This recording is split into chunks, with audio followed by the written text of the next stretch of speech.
Now, I know I've been trying to cut back on some reaction content lately, but I am making some things an exception, especially patron requests and forensic content. I asked people not too long ago what kinds of science or forensic related content that they might like to see from me in the future, and there were actually quite a few suggestions. Now, trying to make my own content will be time consuming, and it will take a while for me to actually put out some videos, especially since I'm doing it by myself. But there were plenty of people who did suggest certain channels and videos that I maybe consider reacting to or analyzing, and I figured that this would actually be a very good one to watch. It's by a channel called LEMMiNO, I want to say. Specifically, it actually relates to something called the Dyatlov Pass incident, or the Dyatlov Pass case. And the particular reason that this has interested me is there is actually a game based off of this incident, which I have played a little bit through. I may actually replay at some point in the future. I wasn't able to on my previous computer because my laptop could not handle the game, but this computer very likely can. And because of the game, I actually did some more research and created my own blog post about it, which was released, oh wow, 3 years ago. I didn't even realize that. Huh. But I thought it would be neat to see this from a different perspective and to give, maybe even to give me a little bit more information, because while I have done my research on this and I do actually know quite a bit about this particular case, there may be some things that I don't know, and again, it is nice to see a different perspective. Basically put, just for some intro information, the Dyatlov Pass case is basically an incident somewhere in the 1950s or 60s, I want to say, where 9 individuals set out towards a summit, not really a mountain, but an area in the Ural Mountains in Russia to Kolasyakel, and they basically set up camp on the slopes, and they were never heard from again. To this day, although there are some very strong theories, and the case is pretty much closed at this point, but for the longest time, this was basically a cold case because all 9 of them died, but some were in strange positions, some were not wearing clothing, the tent had been ripped open from the inside. There were no explanations given for how or why they died. But at this point, the case has been closed. So I would like to take a look at this video by LEMMiNO. I've heard of them, but I don't think I've seen their videos, so I don't know their style of teaching or editing or anything along those lines. So this will actually be very interesting to watch. LEMMiNO. I hope I'm pronouncing that correctly.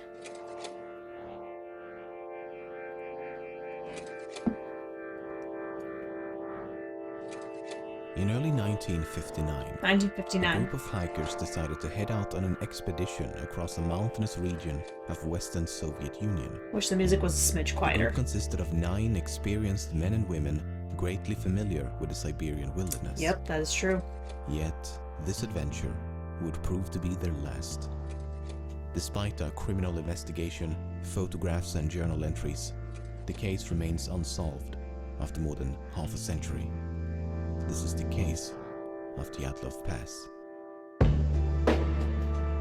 It was unsolved back then, but I'm pretty sure the case has been closed since.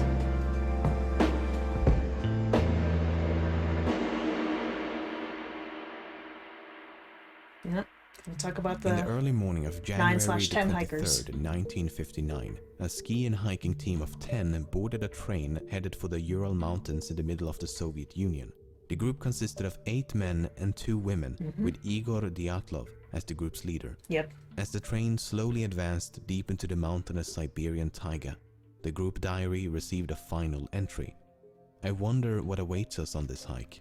Will anything new happen? Over the next few days, the group continued to alternate between modes of transportation. First a bus, then a truck, then a horse and sleigh, and eventually they proceed on foot and skis. Yep. On January the 28th, one of the hikers named Yuri Yudin had begun to feel quite ill and eventually decided to head back, while the remaining group of 9 continued its plan. These photos were taken just before they parted ways, and it would be the last time he saw his friends alive. The group resumed their expedition across the snow-covered outback and documented everything of note using diaries as well as multiple cameras. And the interesting thing too about Yuri Yudin, The one member of the party who did turn back because he felt ill, some people I know would say, oh, this guy was very lucky. And I think in a way he was. Because what befell all of the hikers at Kolatsiako was very gruesome to initially discover, and especially given the fact that nobody knew what had actually happened. And for, like LEMMiNO said, for decades, nobody still had any idea. Some people say that he was very lucky to have gotten out alive, but that's just the thing. One small change could alter an entire course of events. So he could have gone with them and the exact same thing could have happened, or it just as easily could have ended up that only some of them died, or they made it out, or they had to set in for a few months. Who knows? Maybe he was lucky to get out, because there is a very good likelihood that he would have perished as well had he gone with them. But that's not a 100% guarantee.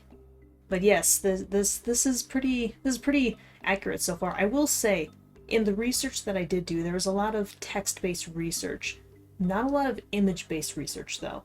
And these images are actually very cool to see, from all the modes of transportation that they took to the point where they departed. I think they separated at Ortorten, if I'm recalling correctly. I don't remember for sure. Or maybe they separated at the place before they set out for Ortorten, and then they headed to one more location before they ended up setting camp in Kolatsiako, or the slopes of Kolatsiako at least. So it is really cool, definitely, to see all of these images here and present, to see more perspectives on them. And these are actually some pretty good quality pictures too. Granted, pictures in this time and era were still relatively high quality for the time, so it's definitely something I didn't notice before in my previous research. So I'm actually really happy to be watching this and to see these kinds of pictures. The group resumed their expedition across the snow-covered outback and documented everything of note using diaries as well as multiple cameras. Recovered photos and journal entries suggest that the trek progressed as one would expect, with no unforeseen complications. Just lots of snow, bitter cold, and an increasingly arduous landscape. Yep. On February the 1st, they reached the foot of a mountain known to the indigenous Mansi population as Dead Mountain. They spend the better part of the day progressing up the slope and eventually decide to set up camp only a few hundred meters from the peak. Was it that close to the peak? I thought it was closer to the base. These are some of the last photos recovered from the cameras, and the last sentence of the final entry reads, "It is difficult to imagine such a comfort on the ridge, with shrill, howling wind hundreds of kilometers away from human settlements." I did not realize that there were some last photographs or some of the journal and diary entries. A few weeks later, friends and relatives begin to worry. No one has heard from Igor or any of the other members of the group. After much debate, a team of volunteers eventually head out to find them. On February the 26th, the search party is finally able to locate the camp on the slope. It's obvious to the first at the scene that something has gone horribly wrong. Wait a minute. The tent is in... I didn't even notice this before. So I have actually seen this image. This is probably one of the most well-known images of this incident. But what I didn't notice was the cross in the background, because that doesn't look like any kind of tent pitch. It looks like it was placed there afterwards. Hold on. Or maybe it was. It's kind of hard to tell. Interesting. Because there are still mysteries surrounding this incident, and there are plenty of... I won't go too much into the theories or what was eventually decided until probably later in the video. It wouldn't surprise me at all, based on what happened, if some members did survive for a little bit longer, and they ended up setting a cross thinking, oh, we'll lay this body here, only for it not to happen, or the body to be moved, or people to go a little bit crazy. But again, I won't delve too much into that, because LEMMiNO probably will, and I'll probably start to explain myself a little bit more once this video is finished. It's obvious to the first at the scene that something has gone horribly wrong. The tent is in scrambles, covered by a thin coat of snow. The hikers' belongings and equipment was found orderly placed inside the tent, but the tent itself had been slashed open with a knife from the inside. There are ways to tell. 9 pairs of footprints lead the search volunteers down the slope towards the nearby woods. Given that the footprints left rather mild indentations in the snow, would suggest that they descended the slope in a rather calm and orderly fashion, as opposed to running away in panic. It's also interesting to note as well the fact that despite the avalanches and the snowstorm, despite the nature and the elements, especially if it was left alone for a few weeks, the fact that there were still indentations in the snow is very peculiar, but at the same time extremely fascinating. And yes, based on the research that I found as well, there was, it didn't go too much into detail from what I read, but there was evidence that there wasn't a whole lot of running around in panic necessarily, but definitely something a little like movement that was a little more calm in nature. The footprints could be tracked for about half a kilometer from the tent until the trail was completely covered by snow. So they continued in the direction of the trail and under a large cedar tree at the edge of the forest, next to the remains of an improvised campfire. They found the frozen bodies of Yuri Doroshenko and Yuri Krivonoshenko. Yep. It would take over 2 months for the bodies of all 9 hikers to be recovered.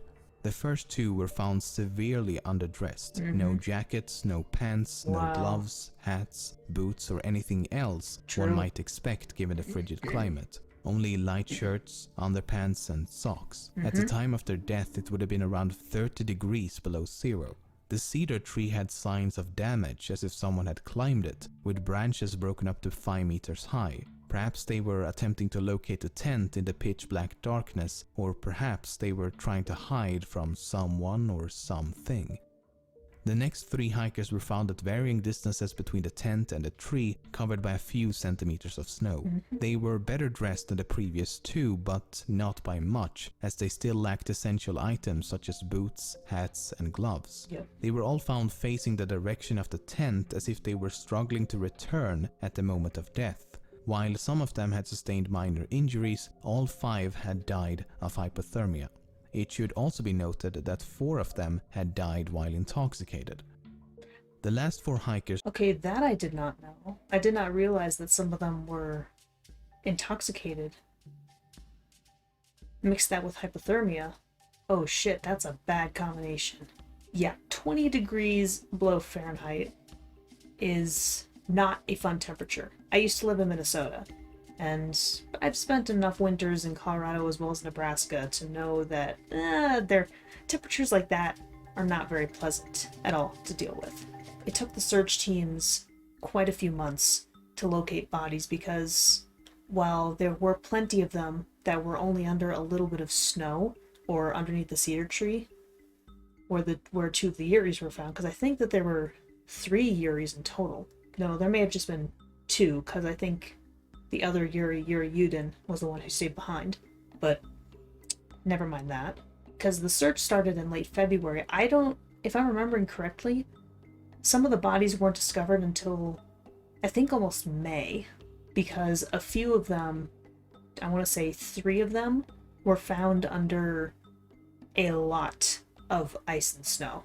The search team had to wait for a lot of the snow to thaw before the rest of the bodies could be located. So yeah, the first 5 were pretty easy to find. And then I think it was, I want to say it was 1 more that was found a few weeks later. And then 2 or 3 were found around May. Something along those lines, if I'm remembering correctly. And I didn't know that the 3 that were found after the 2 under the cedar tree, I was not aware that they were all facing in the direction of the tent. Which means that if they were all facing the direction of the tent and they were all in 3 different areas, they must have had some visibility. Maybe not a lot, but some visibility. That's interesting.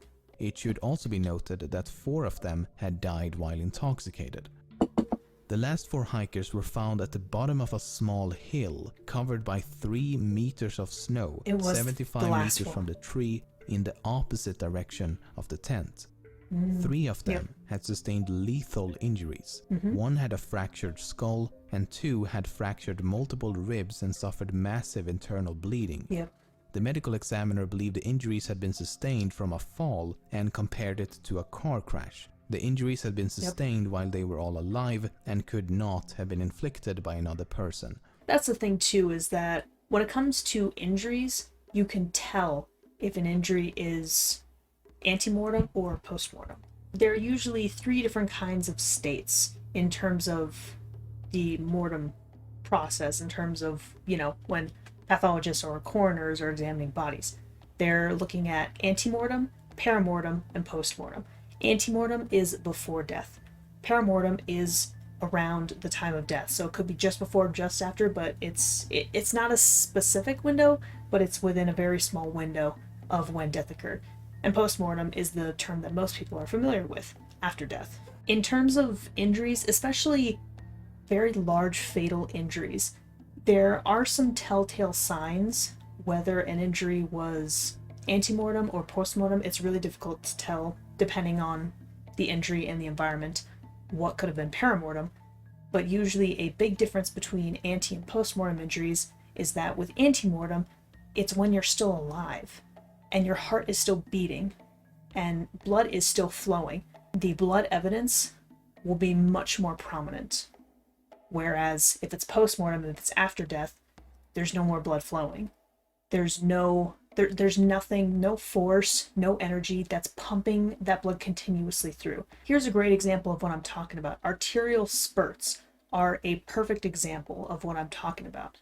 Most people haven't heard of it, but it's basically a type of bloodstain pattern that forms as a result of cutting an artery. You cut a major artery, especially something around, the back of your leg or your wrist or your neck is definitely a big one. Because the blood is being continuously pumped, only spurts of blood are coming out, like with your heartbeat. And the bloodstain pattern usually reflects that. It's usually some kind of medium velocity blood spatter. So it's going to be like a couple spurts, and then it's going to be maybe a couple spurts in a different direction. Arterial spurt is really only an antemortem or a paramortem type of injury. It cannot be postmortem because it needs an arterial force in order to actually be created and burst out, if that makes any sense. With antemortem injuries, there's going to be a lot more blood present. With postmortem injuries, because there's no blood flow, there's really not going to be much blood present. There are some other signs, but that is definitely the biggest telltale sign. So the fact that the coroner could tell that, even if their bodies were frozen, even if you had clothes on and you were still like bleeding from an abdominal injury, there would still be plenty of blood around there if it was an antemortem injury. And antemortem and paramortem injuries can sometimes be confused, sometimes not. It partially depends on if the wound itself was the fatal injury or not.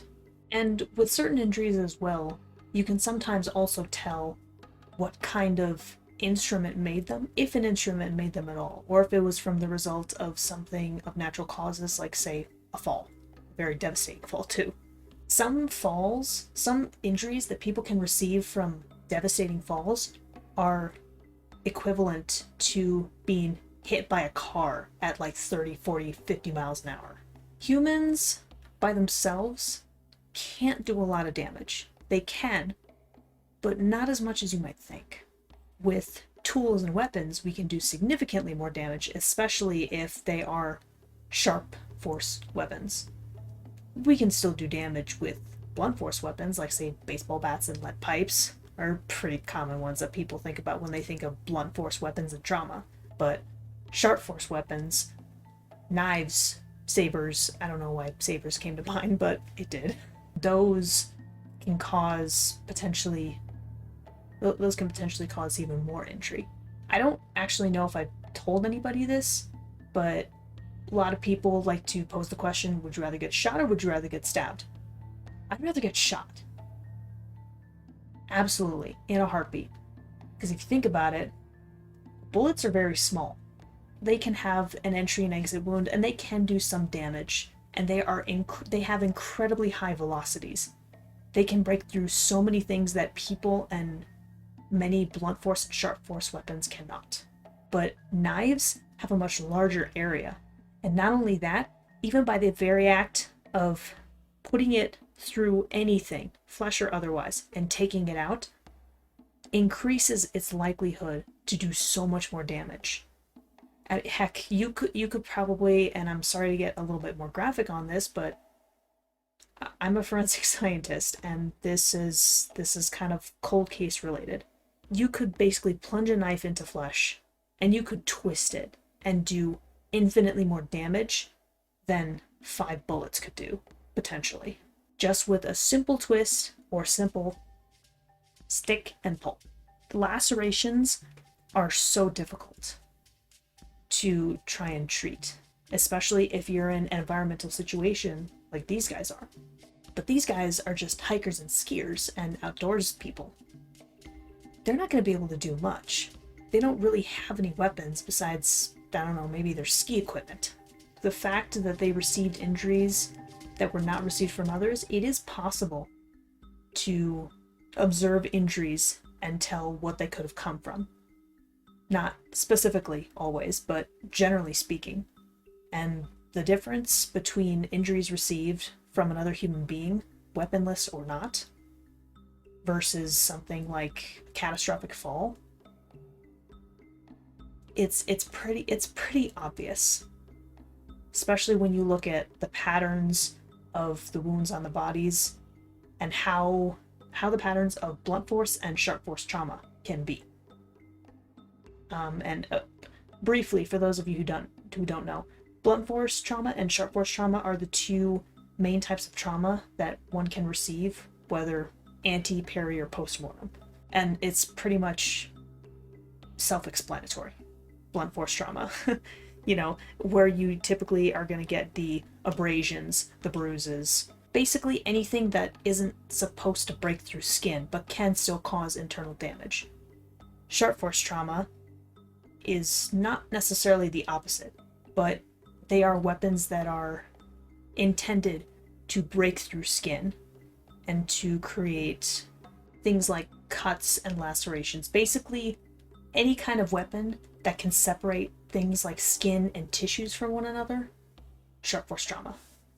Blunt force, not so much. The medical examiner believed the injuries had been sustained from a fall and compared it to a car crash. The injuries had been sustained while they were all alive and could not have been inflicted by another person. 2 had also been found with gaping eye sockets, and one of the women had a missing tongue. The last of the 4 had a broken nose and a deformed neck, but died of hypothermia. Yeah, the thing with the eyes and the tongue especially, those are fairly soft tissues, and those are sometimes the first thing that certain animals will go for when they feed off of human carcasses, especially various birds and different kinds of forest fauna, at least. I haven't done too much research on animal activity effects on human remains, but I have done a little bit. I actually did a research paper on tooth marks of animals on human bone, and there was either the same report or a different one where I actually think it was a different one, where I talked a little bit more about pig predation on human corpses, which is the thing. The more research I did into it, I was a little bit startled and surprised, but also equally fascinated, but it is a thing. Pigs do eat humans if given the opportunity. Especially wild ones. Wild ones will definitely eat people. Be careful, especially if you're in Europe. The tongue and the eyes being missing in individuals, not really much of a surprise. That's not a big mystery, honestly. The most mysterious of all, 3 articles of clothing were later found to be abnormally radioactive. Yeah, On that's May interesting 28th, too. the criminal case was discontinued with a cryptic and incredibly vague conclusion. The lead investigator writes in the final report, The cause of death was an unknown compelling force which the hikers were unable to overcome. How could you explain that Not back exactly then? the most satisfying answer and barely a conclusion at all. Oh yeah. So, just in case the Galactic Empire had nothing to do with the death of the hikers, is it possible to explain some of the more enigmatic details in a less vague yet credible fashion? Let's give it a shot. The fact that Dubinina was missing her tongue has been taken way out of proportion. Yeah. Some say that it was cut off or ripped out while she was still alive. Others say it was eaten by scavengers after death, while some even claim the tongue was later found somewhere else. Mostly But scavenging. I've read the medical reports, and this is what it says. The diaphragm of the mouth and the tongue is missing. That's it. There's nothing about cutting or ripping or anything. I don't know how or where it began, but there seems to be an exaggerated importance placed on this missing tongue, while in reality it's a rather minor detail. At least the medical examiner believed it to be a minor detail, otherwise he would likely have elaborated further. For example, the same section of the same report states, gaping orbits, the eyeballs are absent. Equally mysterious, right? Well, no, because the medical examiner does provide an explanation for both. Soft tissue injuries to the head are post-mortem changes to Dubinina's corpse, which was recently exposed to water prior to detection. True. He even adds putrefaction and decomposition in parentheses to clarify exactly what it means. That is also true. Granted, scavenging is... It would have been the most likely clue that I would have gone after, but think about this too as the process of decomposition. By the way, I love that he says putrefaction. It's a word that a lot of people get mixed up, but putrefaction is... I can understand why people think it's that word. That's not the correct word. That's not even the correct pronunciation of it. The correct pronunciation and spelling of it is actually putrefaction. Basically, it's the decomposition of organic material by usually bacteria, sometimes fungi, kind of depends on the environment that they're in, and which causes a rotting process. Now, putrefaction and decomposition are synonymous with one another, but they aren't necessarily the same. Because decomposition is just the general separation or, the separation or rotting of certain elements, whereas putrefaction is a little bit more specific to what takes place inside a body when it is rotting, if that makes sense. And the more exposed that certain soft tissues are to the environment, whether it's cold, hot, wet, humid, whatever the case, the faster the decomposition process will be. And water definitely accelerates the process of decomposition. So the fact that those bodies were found very close to a sort of water source would only accelerate the decomposition of certain soft tissues, such as the tongue and eyes, while the cold still rendered most of the rest of their bodies pretty untouched, more or less. It still amuses me that he said putrefaction. I almost find it amusing that people still use that word. Even years ago, that word didn't quite sound right to me. And then once I found out it was putrefaction, I'm like, that still doesn't sound right, but now I know that it's correct. Which was recently exposed to water prior to detection. He even adds putrefaction and decomposition in parentheses to clarify exactly what it means. And this was not even exclusive to Dubinina, as the 4 last bodies were all damaged due to the melting snow. Now, some who claim that her tongue must have been removed while she was still alive have pointed to the fact that she had about 100 grams of blood in her stomach. But that's not exactly true either. The relevant portion of the forensic examination reads, the stomach contained up to 100 cubic centimeters of a dark red, slimy mass. That's about 10 centiliters of something, most likely food, mixed with something red, most likely blood. So we don't know how much blood was in her stomach, just that there was blood in her stomach. Which isn't that strange, given that she was suffering from massive internal bleeding. True. One of the most mysterious aspects of this case is that 3 separate articles of clothing discovered on 2 of the bodies were found to be radioactive, which does indeed sound a bit mysterious, but you have to keep in mind that almost everything is slightly radioactive. So we need more details. The radiological studies claim that under normal circumstances, an area of 150 square centimeters should not exceed 5,000 disintegrations per minute. Only 3 articles of clothing exceeded or equaled that limit at 5,000 dpm, 5,600 dpm, and 9,900 dpm. The only explanation given in the report is that the clothes were contaminated as radioactive dust fell from the atmosphere, or the clothes were susceptible to contamination when in contact with radioactive substances. Right. In other words, they were unable to determine exactly how the clothes were contaminated, but it's not unrealistic to believe it to be a result of natural processes. That is true. Just in case it wasn't due to the elements, there may be an alternative explanation. Kolevatov had previously worked at a facility developing nuclear materials, and Krivonoshenko had previously worked at a top-secret plutonium production plant for nuclear weapons. That'll probably do it. And the 3 articles of radioactive clothing belonged to Kolevatov and Krivonoshenko. So then that makes a little more sense. Okay. Around the time of the hiker's disappearance, numerous sources claim to have seen UFOs in the form of orbs of light moving across the night sky for a few seconds up to several minutes. These include 3 soldiers and 2 different hiking groups. Some witnesses also claim that the indigenous Mansi population, as well as a group of geologists, had told them that they had observed fireballs in the sky around the time of the incident. The problem with UFO sightings is that they are, well, unidentified and often unverifiable as a result. Only one of the hiking groups reported to have seen the UFO during the night of the incident, while the other sightings occurred before or after. Then there's this. This is the very last photo taken with one of the hiker's cameras. It appears to be a photo of some type of light source taken in the middle of the night. Unfortunately, the photo is about as undescriptive as the UFO it is claimed to depict. Right. It could no doubt be a photo of a UFO, and it could no doubt be a photo of a candle, flashlight, fire, stove, or anything else. Yeah. But let's assume that it is a photo of something in the night sky. What could it potentially be depicting? I can think of a few possibilities. A rocket, a piece of a rocket, man-made space debris during re-entry, a crashing aircraft, or perhaps a meteor.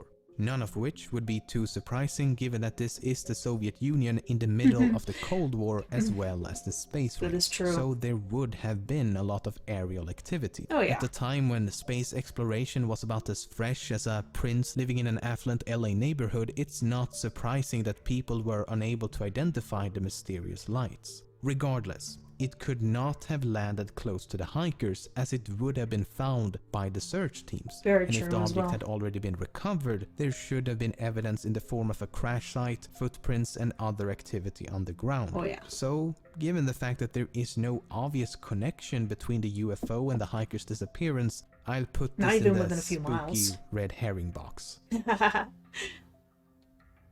Here we go. What happened? Why did they leave the tent? Why was it slashed open from the inside? How did some of them sustain such major injuries while the others simply succumbed to the cold? Why were so many of them underdressed? I think the biggest mystery is how it's been able to remain a mystery given the abundance of information. So after spending the better part of this month hiring multiple Russian translators reading through a massive amount of material ranging from theories about a KGB cover-up to a simple avalanche accident, this is what I believe to be the most credible explanation. What you got? First of all, why would they leave the tent? That seems to be the most important missing piece of the puzzle. True. I would argue that the only thing that could make them leave would have to be an immediate threat inside the tent. If something was outside, such as an animal or a UFO, then there would be no reason to cut the tent open. There were no signs of an avalanche, however, they could have escaped believing an avalanche was tumbling towards them. The problem with that theory is that the footprints show them walking in a calm and orderly manner down the slope, as opposed to running away in panic. So something caused them to panic inside the tent, but once outside, they calmed down and made a conscious decision to walk down the slope. Now, take a look at this photo. The pipe sticking out of the tent entrance is the exhaust pipe of the internal stove. This was a completely unique and homemade design, as the leader of the group had built the stove himself. We know they had used the stove on the night of the incident before the incident took place, as partially eaten pieces of fried ham and bacon were found inside the tent. I think that after disassembling the stove and removing the exhaust pipe, the embers inside the stove were accidentally reignited. As the exhaust pipe had been removed, the smoke would have filled the tent in seconds. As they attempted to get control of the flame, they cut a few holes at the top of the tent to vent the smoke. When that didn't work and it became increasingly difficult to breathe, the side of the tent was slashed open and they all escaped in a state of panic. There's even more evidence to support this theory. Several members of the group were found with burn marks on both their bodies and clothing, which could definitely have been a result of the improvised fire under the tree, or perhaps a scalding hot metal stove. So I did actually know that. I did know that some of the members of the Dyatlov party did have burns on them. I did not realize, however, that there was this homemade stove that was in the tent. Again, I didn't do a lot of image research for this, so I didn't know that 75-80% of these pictures existed. Yeah, I did not know that. I did not know that so that actually makes a lot of sense, given, because he's absolutely right. If there was some kind of threat on the outside, such as strange UFO, or potentially even an animal attack, or I mean maybe an avalanche, but come on, we've seen aftermath pictures of that tent when the search party originally found it. There was not a lot of snow that would be consistent with any kind of avalanche. But if there was a homemade stove that was taken apart and smoke started filling the tent, that actually makes a lot of sense as to why holes were cut in the tent in the first place from the inside. That was definitely one of the biggest mysteries. My take on what had happened was something entirely different. This single stove changes the whole game. Wow. That's actually really cool to know. Yeah, if there was smoke filling up the tent, of course they would try and ventilate it as much as possible, try and get out in a bit of a panic. I mean, they didn't have probably too much of a tent to return to once they had finally been cleared from the smoke and whatnot. And I imagine that because they had to probably vent it out quickly, some people would have had fewer clothes on. Interesting. Yeah, that changes the whole game. I'll talk about my own, like what my previous take was initially in a few minutes. Some of them were also found with blood around their mouth, and coughing up blood could be a symptom of smoke inhalation. Then there's this photo, taken the day before the incident. The jacket has obviously been burned, but the question is how? It's possible that sparks from the stove had accidentally set the jacket aflame. Okay, so they make it outside and quickly realize what a terrible situation they're in. Sub-zero temperatures, no shelter, underdressed, in the middle of a snowstorm, in the middle of the night, in the middle of nowhere.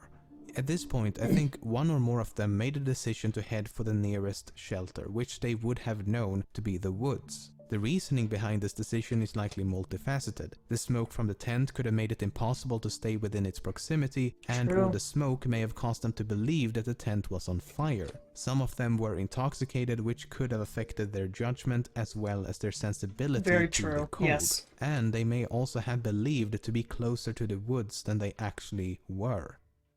So they finally reached the woods and immediately set out to make a fire. Some climbed a tree and scavenged the surrounding area, while those who are more properly dressed head a bit deeper into the woods. About 75 meters from the tree, 4 of them trigger a minor avalanche, taking them over the edge of a ravine with a drop of about 3 meters. Fair. As the bottom is filled with rocks and ice, they sustain lethal injuries. 3 of the other 5 hikers decide to head back for the tent, while the remaining 2 slowly freeze to death around a fading flame. Wow.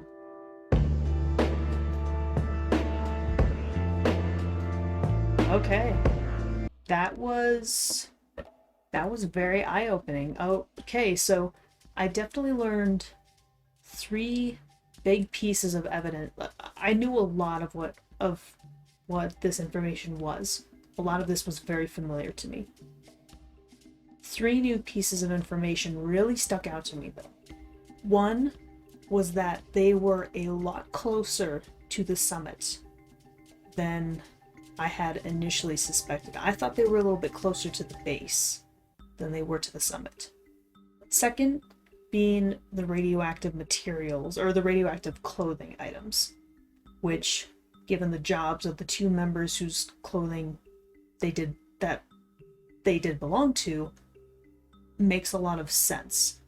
I thought it was weird when I was doing the research about the radioactivity, but I didn't think that it actually had an impact on what really happened with the Dyatlov party.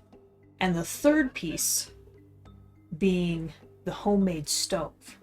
Those 3 pieces of information really stood out to me. I knew most of the rest and was familiar with most of the rest of the information. But I still learned a new...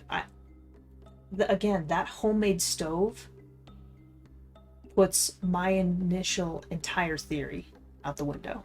Absolutely. Speaking of which, let me briefly mention what my initial theory was when I was doing research for this a while back. Many people have heard of ultrasound, which basically is noise at frequencies higher than what humans are capable of hearing. The opposite end of that is infrasound, noise that is at much lower volumes that humans are unable to register normally. Based on a little bit of research, sometimes the most common symptoms of hearing infrasound they include nausea, feelings of anxiety and fright, sleeplessness, things of that nature. There is also a natural phenomenon known as the Kármán vortex. Basically, it is when wind twists and twirls around in odd shapes and patterns that have the ability to themselves create infrasound.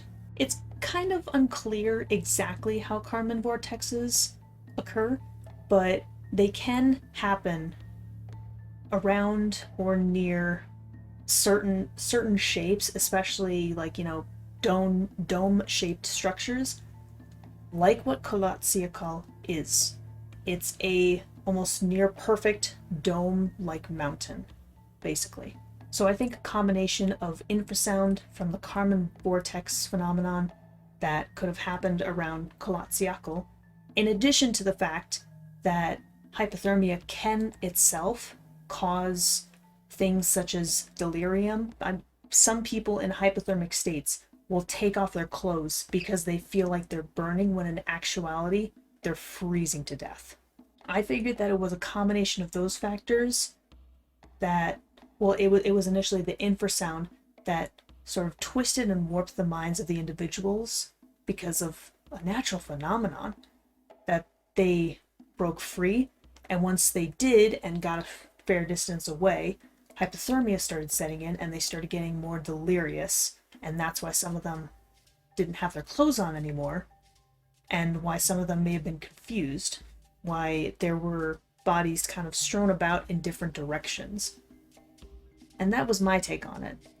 That was initially what I thought, but I suppose I should have mentioned that there was actually a fourth thing that was very much news to me as well, was the intoxication of some of the members of the Dyatlov party. I did not realize that there was some intoxication going on there. It is Russia, it is the late 50s, it's during the Cold War era, so I can't say I'm too surprised that that's the case. But LEMMiNO's version and LEMMiNO's take on this, with, the homemade stove and needing to ventilate and everybody leaving the area because essentially they'd sort of contaminated their own home with smoke, which, by the way, you inhale too much smoke, you basically asphyxiate yourself. Okay, I wouldn't say you asphyxiate yourself, but you become asphyxiated.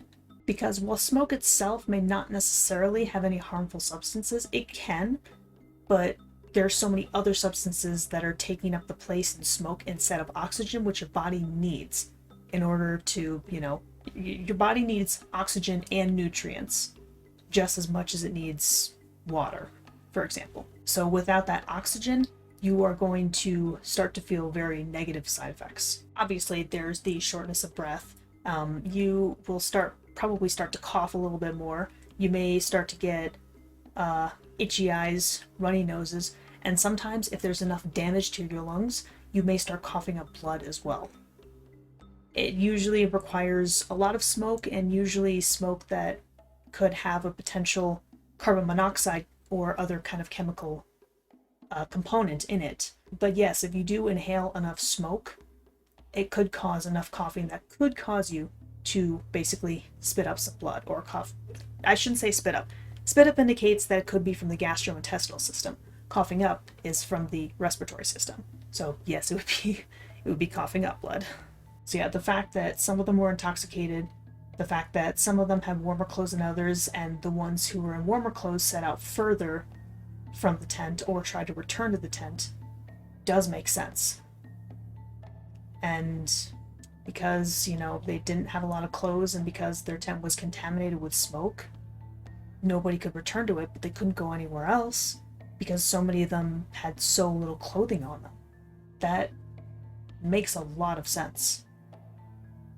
That really makes a lot of sense. Wow. Again, the stove fact clinched it. I had no idea that was the case. I wish I'd done a little bit more image-based research. Or at least I wish I would have looked up more images. And then maybe I could have tried putting two and two together a little bit faster and maybe come to a similar conclusion sooner, or the same one. Who knows? I mean, my theory still had some solid basis to it, although some of it may not have been well explained. But that's very fascinating to know. Good video, LEMMiNO. I know it's been quite a few years since you even posted this. It's been not quite 6 years, but pretty darn close. Wow, 2016 is only 6 years ago? Jeez. Why do I feel old suddenly? But no, that was very cool, and I am sorry to get a little bit graphic. I wasn't expecting to, but this is just something I am extremely familiar with. I know a lot about it, and now I know even more, and the evidence makes sense. So yeah, that was very enlightening. I am so glad that somebody suggested this channel to me and that I saw that this video existed on their channel. That was very cool to see. And I hope you got to see a little bit of my knowledge when it comes to decomposition, forensics, and anatomy. Because I do know a thing or two. Again, I love forensics. I love learning about cold cases. I love decomposition, entomology, anatomy, palynology, bloodstain analysis. I love that kind of stuff. It's truly fascinating to me. Yes, again, I am apologizing once more. I am sorry that I was a little bit more graphic with some of my explanations, but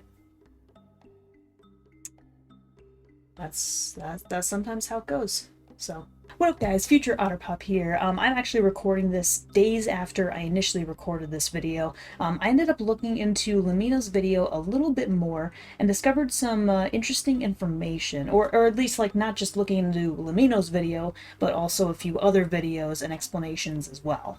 So first off, I knew that the case had technically been not necessarily solved, I would say, but resolved and sort of closed by the Russian government after a Swedish team performed a similar sort of experiment and came up to the result that the Dyatlov party likely succumbed to some kind of intense weather conditions and a small avalanche was triggered that kind of caused the initial panic. I still personally don't know how much I like that theory, just because of how little snow was actually on the tent when it was discovered after search parties were sent out. I think the high wind speeds could have contributed a little bit to the hypothermia that a lot of the party suffered. But if there was an avalanche, I'd still say it was relatively small, because I don't know, the avalanche theory just doesn't sound... I can understand why, but for some reason, given all the evidence, it just doesn't sound super plausible to me. LEMMiNO also updated this at some point either last year or the year before, actually, so a few years after the video was even published and all, that their theory about the stove being the cause behind, you know, why they initially cut open the tent and why they couldn't have a tent to return to, I still think that that makes sense. But LEMMiNO actually said something along the lines of, the theory doesn't sound nearly as plausible as they once thought it did. I still think it kind of does. I think it could definitely be a potential explanation. I still don't trust the avalanche theory, not completely anyways. I definitely don't support the alien UFO theory. I don't really suspect foul play. This was just a freak accident, definitely. And the whole natives, like, what is it, the Mansi population that was native to the area, I don't think that they had anything to do with it either, so continuing off of, I don't think there was foul play. So maybe not the definitive explanation, but something related to the stove, high wind speeds, the Kármán vortex, and maybe a slight avalanche. Some combination of those factors is probably what ended up happening to the Dyatlov party. That I'm sure. It's just the only thing that makes sense. So yeah, I felt like I ought to, you know, record this little bit and put this in accordingly right at the end of the video, just for some clarification for everybody. It was some new information, specifically pointed out by LEMMiNO and a few others in the science field, that I felt I should make a short response after my initial reaction and analysis of the whole thing. So I am kind of taking back some of my words a little bit at the whole, you know, stovetop idea clinching the whole theory for me, and, like, you know, completely shoving. Initially I did kind of shove away my own initial theory, but now I think it was sort of a combination of factors that are kind of hard to examine. At this point, I don't necessarily know for sure if we will ever truly know what happened, but yeah, definitely a combination of the Kármán vortex, the weather, more probably like high wind speeds or unusual wind speeds as opposed to an actual avalanche. And I still think that the stove may have had something to do with it, honestly. If I'm remembering correctly, based on autopsy reports, there were still cooked pieces of some kind of meat that were ingested by some of the members of the Dyatlov party, given the autopsy reports. If I'm remembering correctly. I'm pretty sure I am. But anyways, I just wanted to leave it at that, so thank you all for watching. I hope you guys did enjoy this video, and don't mind me just kind of future me cutting in right at the end. It's okay. Just had some important information I wanted to give you, so thank you all for watching. I hope you guys enjoyed this analysis and reaction, and as usual, until the next video, guys, check you laters.